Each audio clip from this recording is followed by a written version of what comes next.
they still think it's a value, even if you're charging a high number because they're getting a great product. People will always pay for greatness.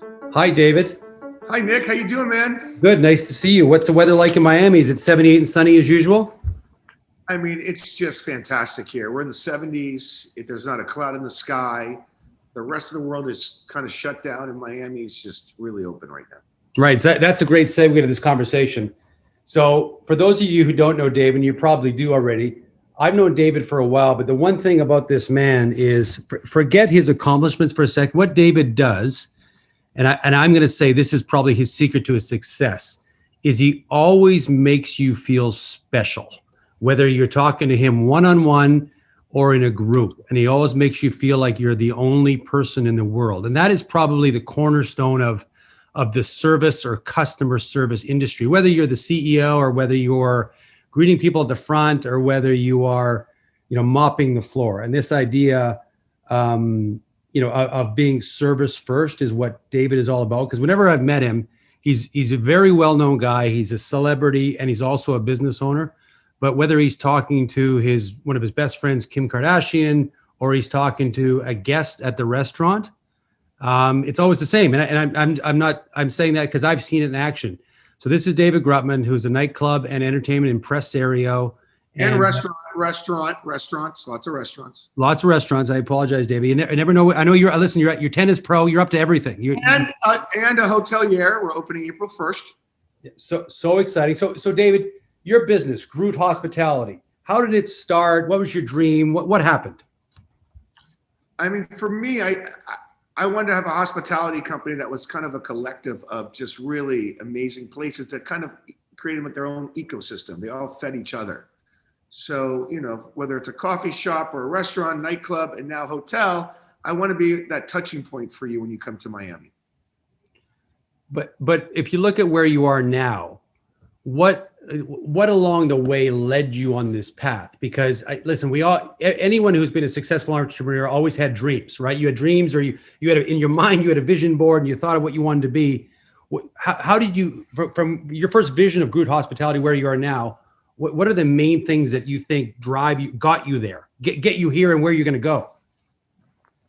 For me, it's always, I want to do a bigger deal. As soon as we do something that's big, I want to go bigger and bigger and bigger and bigger. And I think that this is like our time. We're like an athlete. And I think if I don't grow now, there's not going to be a time later. I'm 46 years old. It's like, I have to drive. And did I have a vision board and all that kind of stuff? Nick, between me and you, I would have never envisioned in a million years that I would be able to do what I do on this kind of level. Yeah, it's funny you say that, David, because you don't totally know my background, because we're friends, but we're not super close friends yet. But I completely agree with you. Close friends, Nick. You're someone I would call if I had an issue. And I do call when I have an issue. Yeah, there's so many other. I love that, David. And it's funny you say that about, not looking back. And I think of it this way always, because I think of where I am and I think of all the decisions I had to make to get here and how much anxiety and emotion I had. But now when I look back, I see that path as clear as day. And everywhere I turn right, I was supposed to turn right. But I remember when I decided to turn right or left, it was such a crazy decision. But now I'm like, dude, so obvious, right? And because I'm the same way. I always knew I'd be doing something. I didn't know I'd be doing this. Are you the same? Right. Like you knew, listen, I always felt like I could be a leader and I could be that person to kind of take control. I've always wanted to be in that leadership position. There's no question. Did I think I would be able to obtain what I've been able to attain? Probably not. If you would have asked me as a young boy growing up in Naples, Florida, with a bunch of retirees around you, would I be nightlife, hospitality, restaurants? So never, right? I was supposed to go do title insurance. Thank God that didn't happen. But listen, I think you find your own path, and through that, you find what kind of resonates with you, what you become passionate about. And if you don't really trust yourself to kind of take that road, then that's kind of on you. Well, what are those seminal moments or people where because we've all had them, right? Where you're like, you lack confidence, you don't know. And then all of a sudden you're like, oh, this is obvious. Give us a nugget of what a seminal moment or a person that helped you. I mean, I've had, knock on wood, I've had so many great people help me throughout my career and continue to help me throughout my career. I mean, when I started off as a bartender at the Sofer's restaurant in the Aventura Mall, and I met Jeff Sofer, who owns the Fontainebleau, who's my partner on Live, and funded me to do Story, and believed in me back then to keep the relationship going all these years, is amazing. Noah Teppenberg has been a big part of my success, the guy that owns Tao and Marquis and all those places. To be able to have that counterpart, to be able to call him 10 times a day and say, what do you think about this? Have you seen this? Did this DJ do well? Where's this whale of a client at? It's a great way to be able to bounce things off. And I've had great people that work with me in my company that have been able to really, really help my success. That's amazing. Yeah. And for those of you, people probably know who Jeff Sofer is, but Jeff Sofer is a very successful, wealthy family. And I've met Jeff as well. And yeah, I feel the same way, that whenever I meet Jeff, it's like this, he's a very genuine guy, and you wouldn't know he's done what he has done from your first impression, right? Because he's just he's a humble guy, and that's amazing. And for those who are listening, you can see what Dave's talking about there is people have sent the elevator back down for David, and now he's going up and he's sending it back down because they see it. Because David, tell us about you're now a professor, you're teaching a class. What is that all about? Yeah, I thought it was the hospitality, FIU hospitality, the Chaplain School of Hospitality at FIU came to me. They said, listen, we have the #1 hospitality school, maybe in the country, and internationally we're everywhere. And we just don't think people really know us as us. We wanted to see what you could do to help us push us. And I said, why don't I teach a class? Because I've always wanted to teach a class. And I think it's important for people that are coming out of college to know all the things that I was never taught, or to see somebody in real time, right? Not 20 years after I retired and then I go, oh, let me go teach. Real time, right? This is really, I'm in it. I'm on the streets. I mean, this is my in and out day. And to take that time and be able to give back that way, it's been so rewarding for myself and my team. Plus they offered me a doctorate if I did it again. So I'm doing it again starting in March. When everybody says, don't do it, don't do it, don't do it. You can wait till fall, it doesn't matter. And I say, that's when we do it, right? When everyone says no, that's when you say yes. And I think it's important that these kids know that how important they are coming out of school, especially in my industry. When I started, there was no college for it. There was no hospitality school. We kind of learned everything now. And I don't really want to be someone's mentor, but for me, if I could be able to share some of the information and challenges I've had with people coming out of school now, hopefully they won't make it and they stay on the path. That's great. That's great advice. Because I've always, one of my mentors early on told me, Nick, when they expect you to zig, you should zag. And that's generally, always.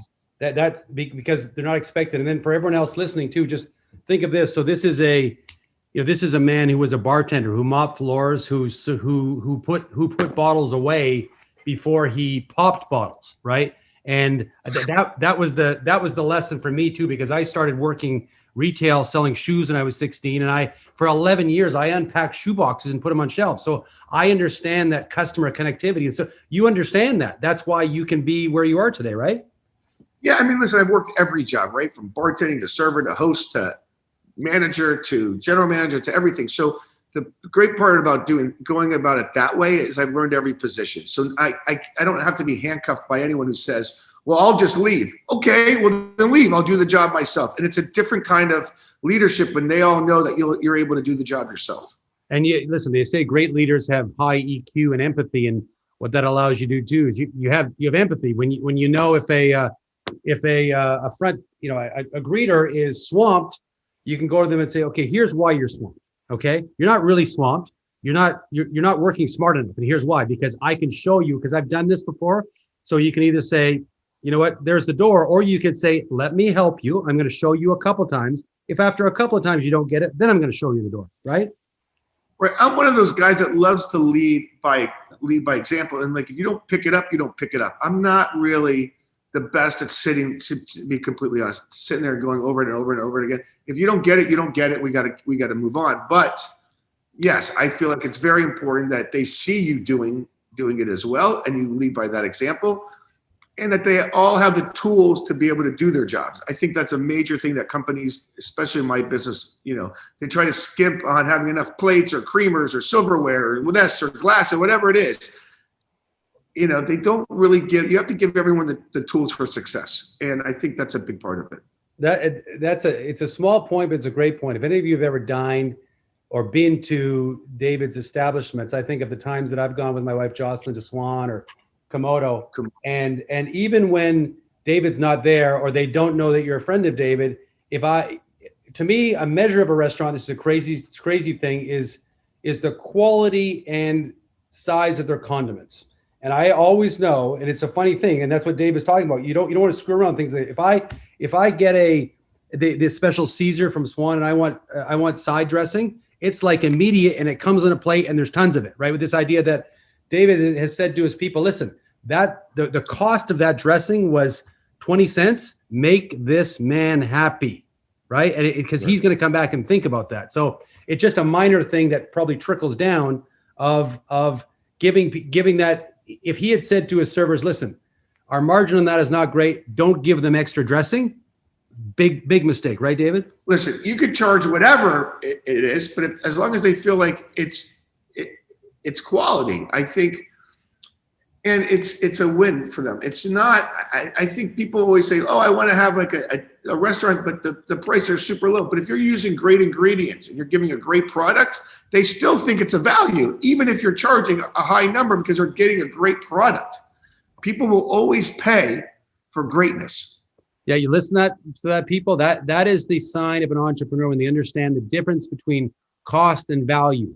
A brand new Rolls Royce is expensive, but a brand new Rolls Royce for $150,000 is value, right? You're getting value. It's all relative to what if you get a tomahawk steak, the best cut in the world, for $40, that's great value. Right. So I'm selling that best tomahawk steak at a much higher price.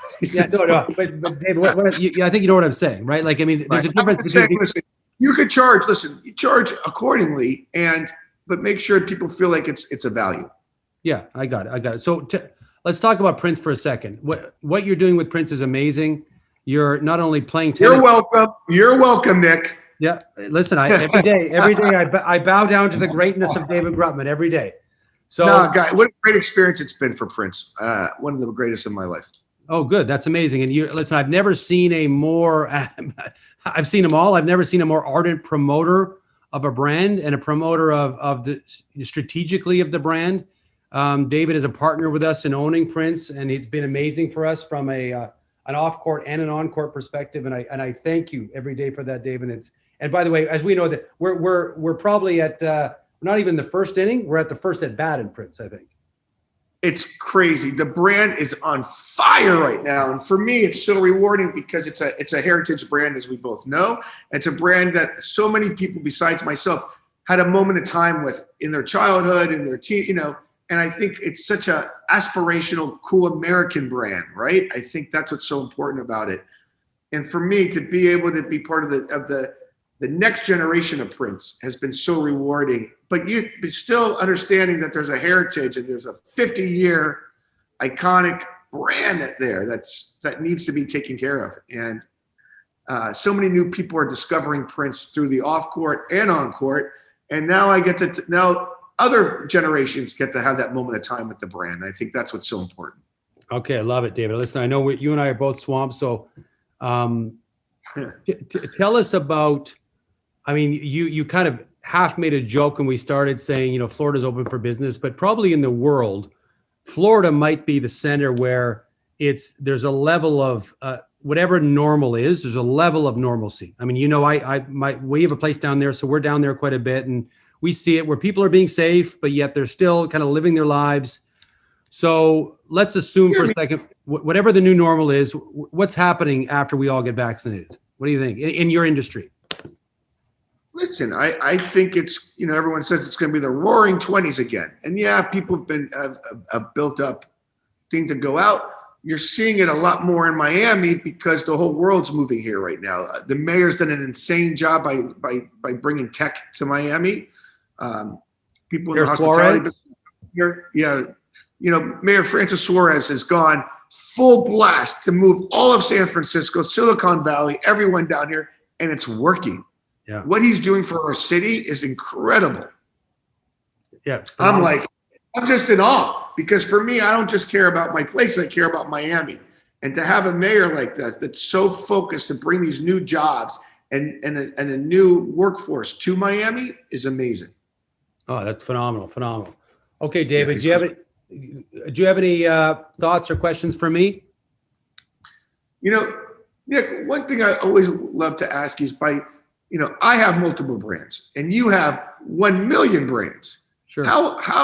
And everyone's like, how do you keep track of all your different brands and the DNA of each one? For me, that's what's important to make sure. How do you keep the DNA and the essence of each brand so it's not all the same? Yeah, it's a great question, David. And I think the best way to describe it is we buy terrific brands with broken models around them, right? So either the way it was distributed or marketed wasn't there, but the brand itself, the DNA, is still terrific. It's nostalgic. The value can be unlocked or re-unlocked. So what we do is we make sure of the 30 plus great brands we own, that essence or brand DNA, distill it down to a couple of lines, right? Because if you can't talk about Nautica in an elevator pitch, because you and I are great at elevator pitches, right? If you can't talk about if someone says, what am I going to experience at Live? I know you can talk for hours on it, but you can also say, but this is what you're going to experience. And they're going to be like, oh, I got goosebumps. I'm in. So what we do is we make sure that DNA is distilled, or that essence distilled down to a couple of sentences. And then whatever we do, that is pinned on your cubicle wall. Do not differ from, if what you're doing does not support that, do not do it. And then kind of the sky's the limit, because you know what your experience is, what your clients expect when they come to your restaurants. So give them what they expect, but always go back to that story all the time. So that's how we do it. Love it. Thank you, Nick. I appreciate it, man. You're welcome, David. All right, guys. Great hanging with you, Nick. Thank you so much. Hey, pal. Thanks. See you. Bye, guys. Bye.